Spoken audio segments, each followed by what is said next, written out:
Hello అండి, అందరికి నమస్కారం. అందరూ బాగుండాలి, అందులో మేము ఉండాలండి. ఫ్రెండ్స్, ఇవాళ మేగడ నుంచి నెయ్యిని ఎలా తయారు చేస్తారో చూపిస్తా చూడండి.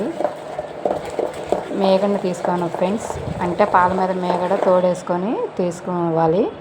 తోడు పెట్టుకొని అది బయట పెట్టిన తర్వాత ఇలా కవ్వంతో జీలకొట్టుకుంటే ఇలా గట్టిగా అయిద్దండి. చూడండి ఫ్రెండ్స్, దీంట్లో ఫ్రిడ్జ్లో వాటర్ పోసుకోవాలండి. ఫ్రిడ్జ్లో వాటర్ పోసుకోవటం వల్ల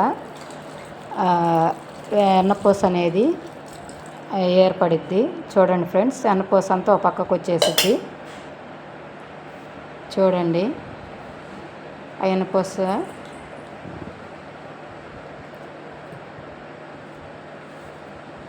నచ్చితే ఒక లైక్ చేయండి ఫ్రెండ్స్.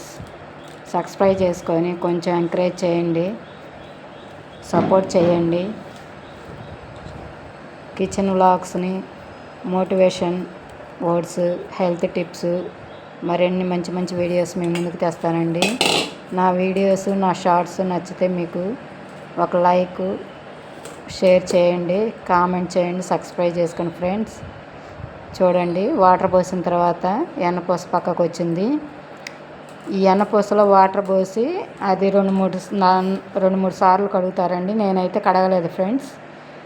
కడగకుండా డైరెక్ట్ వేసా, అంటే దాంట్లో ఉండేది మేగడ అడుక్కి చేరిద్ది, ఎక్కువ వచ్చిద్దని చాలామంది ఆ తొలకల్ని తీసేస్తారు ఫ్రెండ్స్. నేను అలా తీయకుండా కాసాను.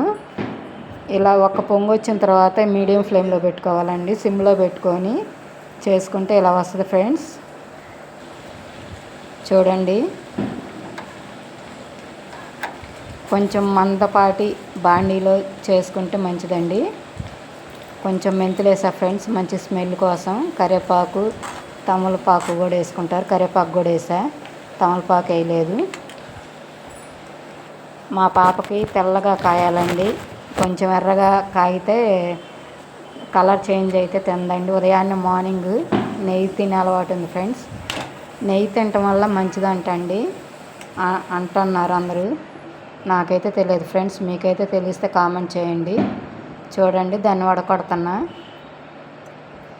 ఆ గోదావరి అనేది ఎక్కువ వచ్చింది ఫ్రెండ్స్. ఇంకా ఇది కొంచెం ఎర్రగా కావాలి, కానీ మా పాప అలా ఎర్రగొద్దు, నాకు కొంచెం తెల్లగానే ఉండాలని అన్నదండి. అందుకని కొంచెం తెల్లగా కాసా.